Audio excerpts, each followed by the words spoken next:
Hi everyone, this is Elise Krantz coming to you from Bright Horizons College Coach with another Common Application tip of the week. So it's early September, and believe it or not, I know there are students out there who have already submitted at least some of their Common Applications to some of their perhaps early action or rolling decision schools. But here's the question that some of you might be asking.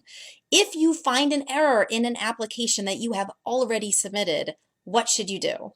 Unfortunately, there's no way to correct mistakes that then get pushed out to colleges that have already received your application. However, the good news is that you can always make unlimited corrections to your application before you submit it to new colleges. So if you have found a mistake that is quite glaring, for example, you miscalculated your GPA or you mistakenly put in your math score where your reading writing score should have been on the SAT section, that's worth an email to the admissions office. But if you find a small typo, it's probably not worth it to draw attention to it by emailing the admissions office with a corrected version. But just keep using those print preview screens to help you find those errors before they happen. So next week we'll have some more tips for you, and happy application season.